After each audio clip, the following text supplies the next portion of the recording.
하세요.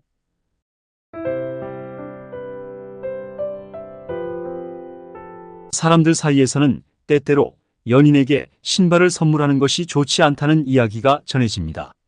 이러한 속설은 주로 서양에서 유래했지만 동양 문화에서도 특정 선물을 주고받는 것이 금기시되는 경우가 있습니다. 선물은 단순히 물건을 교환하는 행위가 아닙니다.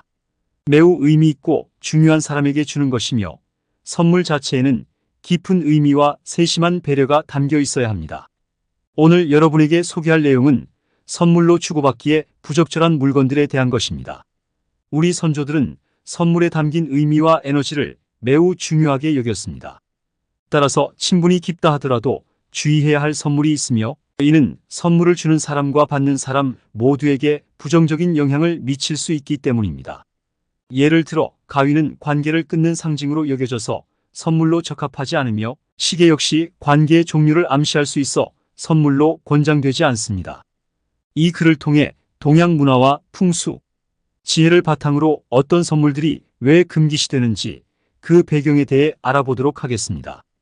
여러분도 이를 참고하여 소중한 사람에게 선물을 할 때 신중을 기하시길 바라며 이로 인해 불필요한 어려움에 직면하지 않기를 바랍니다.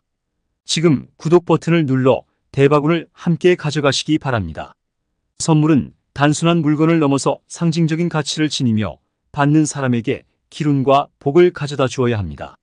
마음을 담아 정성스럽게 선택한 선물이야말로 진정한 의미를 전달하는 방법입니다. 선물을 줄 때에는 상대방이 진정으로 필요로 하는 것을 고려하는 세심함이 필요합니다. 특히 명예, 행복, 재물, 번영과 같은 중대한 의미를 상징하는 선물은 더욱 신중하게 선택해야 합니다. 선물이 그 안에 담긴 의미와 정성을 제대로 전달할 수 있도록 하는 것이 중요하며 부담이 될 수 있는 명예를 상징하는 선물이나 오히려 역효과를 낼 수 있는 행복을 상징하는 선물은 신중히 고려하여야 합니다. 이러한 선물은 오직 필요한 사람에게만 제공되어야 하며 의미 없이 누구에게나 주어져서는 안 됩니다. 우리 선조들은 몇몇 특정한 물건들을 매우 중요하게 여겼으며 이러한 물건들은 다른 이에게 주거나 받아서는 안 된다고 강조하였습니다. 이 물건들을 가지고 있으면 나쁜 기운을 불러일으킬 수 있다고 믿었습니다. 이러한 가르침은 오랜 시간 동안 전해져 내려오며 우리에게 중요한 교훈을 주고 있습니다. 따라서 선물을 선택할 때에는 그 의미를 심사숙고하여 진실로 상대방에게 긍정적인 영향을 미칠 수 있는 것을 고르는 지혜가 필요합니다. 절대 함부로 선물하면 안 되는 물건 첫 번째는 모자입니다. 모자는 단순한 의류가 아닌 개인의 명예와 직위를 상징하는 중대한 물건으로 여겨집니다. 우리의 선조들은 자신의 모자를 다른 사람에게 빌려주지 않는 것을 철칙으로 여겼습니다. 특히 사모는 관직의 수준에 따라 착용하는 규정이 경국대전에 의해 엄격히 정해져 있었습니다. 심지어 조문을 갈 때에도 이러한 규정은 매우 엄격하게 준수되었습니다. 명예는 공유될 수 없는 매우 소중한 가치를 지닙니다. 이러한 모자는 여러분의 사회적 위치와 명예를 대변하는 중요한 상징물입니다. 오늘날에도 모자는 다양한 스타일로 제작되고 있지만 과거에는 특히 사모와 갓을 올바르게 착용하는 것이 명예를 상징하는 행위로 여겨졌습니다. 이러한 이유로 우리 조상님들은 갓을 절대로 다른 사람에게 빌려주지 않았습니다. 가끈이나 사모의 부속품을 빌려주는 경우는 있었지만 갓 자체를 빌려주는 일은 없었습니다. 이는 풍수지리학적 관점에서 볼 때 자신의 명예를 타인에게 넘기는 것으로 간주되었기 때문입니다. 이처럼 모자는 단순한 패션 아이템이 아닌 개인의 사회적 지위와 명예를 상징하는 귀중한 물건임을 기억해야 합니다. 두 번째는 집에서 기르던 식물입니다. 집에서 기르는 식물은 단순한 장식품이 아니라 가정의 중요한 구성원으로 여겨집니다. 과거에 우리 조상님들은 자신의 집에서 키우는 나무나 식물을 가족과 같이 생각했으며 그들을 가족 구성원으로 여겼습니다. 오늘날 많은 분들이 반려동물을 가족처럼 아끼는 것처럼 식물 또한 그러합니다. 특히 여러분이 직접 돌보며 자란 식물일 경우 그 식물은 여러분의 삶과 깊이 연결되어 있으며 가족과 같은 존재가 되었습니다. 그러한 식물은 여러분의 정성과 사랑을 받으며 자라났기 때문에 이를 다른 이에게 넘기는 것은 그 식물에게도 좋지 않을 수 있습니다. 식물은 가정의 안정과 화목을 상징하며 이를 다른 사람에게 주게 되면 그 가정의 화목이 깨어질 위험도 있습니다. 따라서 만약 실제로 식물을 선물할 필요가 있다면 식물 전체를 주는 것이 아니라 그 식물의 일부를 나누어 존경하거나 소중히 여기는 사람에게 전달하는 것이 좋습니다. 이 방법은 식물을 통한 선물의 의미를 유지하면서도 기존의 가정 화목을 보호하는 현명한 선택이 될 수 있습니다. 세 번째는 책입니다. 책은 개인의 지식과 학문을 상징하는 귀중한 물건으로 단순한 독서 자료가 아니라 스승으로부터 전해받아야 하는 중요한 선물입니다. 특히 자신이 존경하는 인물이 친필로 서명한 책은 그 의미가 더욱 특별해집니다. 내 서재에 있는 책들은 단순히 소유물이 아니라 나의 지식과 권위를 나타내는 상징적인 요소입니다. 풍수학적 관점에서도 책은 개인의 학문적 성취와 지식을 상징하는 중요한 역할을 합니다. 이러한 이유로 내가 소유한 책을 선물로 주어야 할 대상은 매우 신중하게 선택되어야 합니다. 이 책들은 나의 지식을 계승할 제자들이나 나의 지도를 받는 사람들에게 전해져야 합니다.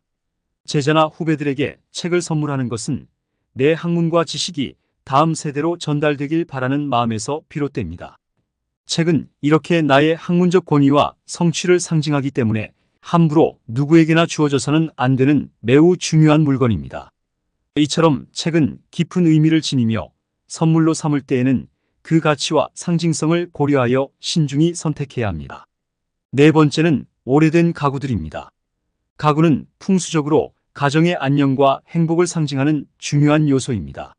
만약 가구가 오래되어 사용하기 어려운 상태가 되었다면 이를 폐기하는 것이 바람직합니다. 그러나 이러한 가구를 다른 사람에게 넘기는 것은 피해야 합니다. 이는 풍수학적으로 가정에서 분가가 일어난다는 의미를 내포하고 있기 때문입니다. 우리 조상들은 가구를 한번 들여놓으면 절대로 바꾸지 않았으며 심지어 폐기하는 것조차 꺼려했습니다. 가구를 버림으로써 가정에서 중요한 구성원이 떠나는 것과 같은 의미가 될 수 있기 때문입니다.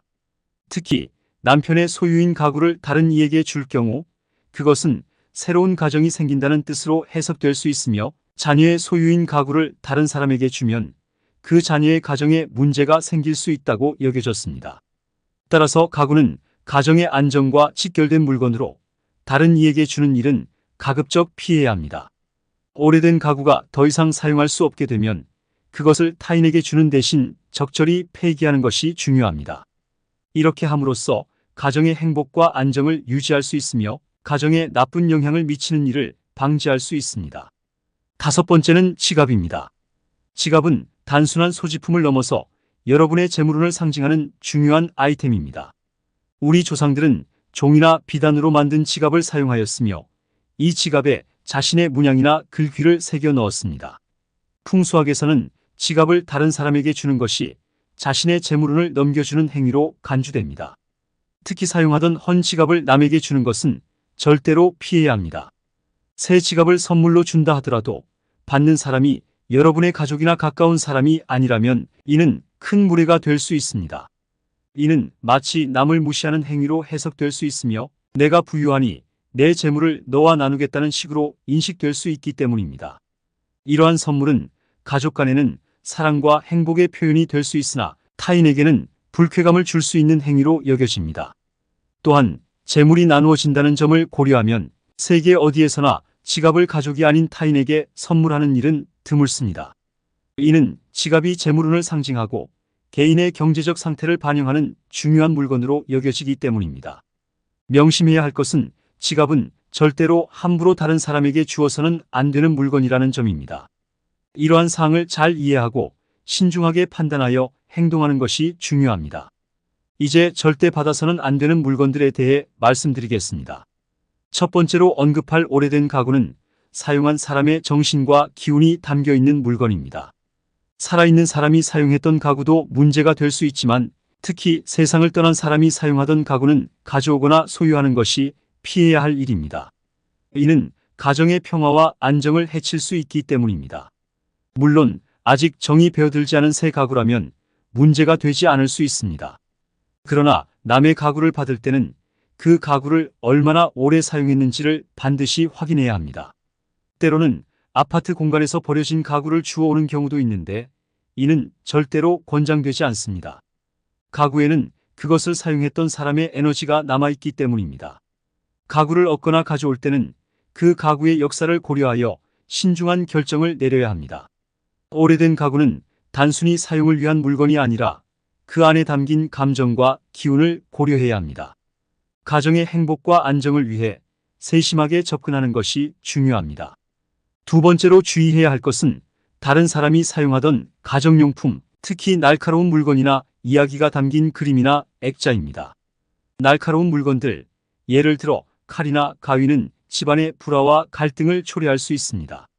이러한 물건들은 집안에 나쁜 기운을 불러올 수 있기 때문에 매우 조심스럽게 다뤄야 합니다. 또한 특정 사연이 담긴 그림이나 액자 또한 문제가 될 수 있습니다. 이런 물건들은 내포된 이야기와 에너지로 인해 집안의 평화를 깨트리고 분쟁을 일으킬 수 있습니다. 이러한 물건을 집에 들이면 불길한 기운이 맴돌게 될 가능성이 있습니다. 따라서 이런 종류의 물건들을 단순히 다른 사람에게서 받는 것은 피해야 합니다. 그러나 정말로 이러한 물건을 소유하고 싶다면 반드시 구매하여야 합니다. 어떤 물건이든 돈을 지불하고 구입하는 순간 그 물건은 더 이상 불길한 물건이 아니라 우리 집을 보호하고자 들여놓는 물건이 됩니다. 이렇게 돈을 주고 구매하는 행위는 그 물건에 내재된 에너지를 변화시켜 긍정적인 기운으로 전환시키는 효과가 있습니다. 이는 물건의 부정적인 영향을 중화시키고 집안에 좋은 기운을 유도할 수 있는 방법입니다. 세 번째로 유의해야 할 것은 망자의 옷이나 사용하던 도구들입니다. 전통적으로 망자의 물건은 맑은 날에 소각하여 하늘로 돌려보내는 것이 일반적인 관례입니다. 이는 부모님과 같은 가까운 사람의 물건일 경우에도 마찬가지입니다. 타인의 물건이라면 더욱 조심해야 하며 돈을 주고 구매했다 하더라도 그 물건들은 불길한 기운을 내포할 수 있습니다. 삶과 죽음은 각기 다른 영역에 속하며 살아있는 이의 영역에 속한 물건들은 긍정적으로 해석할 여지가 있지만 사후의 영역에 속한 물건들은 흉한 기운을 가질 가능성이 높기 때문에 폐기하는 것이 안전합니다. 그러나 부모님과 같은 가까운 사람의 유품의 경우는 조금 다를 수 있습니다. 부모님의 물건 중 일부는 사의 기운이 강하지 않아 보관해도 큰 문제가 되지 않을 수 있습니다. 이러한 물건들은 추억과 애정이 담겨 있어 부정적인 영향을 덜 미칠 수 있습니다. 그렇지만 이 경우에도 지나친 보관은 피해야 합니다. 망자의 물건을 소각하여 하늘로 보내는 행위는 그들의 영혼을 안식시키고 삶의 영역에서 사의 기운을 분리시켜 가족의 평화와 안정을 유지하는 데 도움이 됩니다. 이 과정을 통해 망자의 기운이 올바르게 처리되어 가족이 안정을 찾을 수 있습니다. 풍수학은 무의식에 영향을 미치는 요소를 통해 좋고 나쁨을 판단하는 학문입니다. 오늘의 이야기는 여기서 마치겠습니다. 이 영상을 구독하시고 친구들과 공유하여 함께 좋은 기운을 나누시기 바랍니다. 여러분의 소망이나 바라는 바가 있으시다면 댓글로 남겨주세요. 저도 여러분의 소망이 이루어지기를 진심으로 기원하겠습니다. 모든 분들의 건강과 번영을 기원드립니다. 여러분의 관심과 참여가 저에게 큰 힘이 됩니다. 꼭 구독 버튼을 누르시고 이 영상을 다른 이들과 공유하여 긍정적인 에너지가 널리 퍼지길 바랍니다. 만약 특별히 바라는 것이 있으시면 그것을 댓글로 공유해 주세요. 저도 여러분의 바람이 실현되기를 간절히 기원하면서 모든 이의 안녕과 번영을 진심으로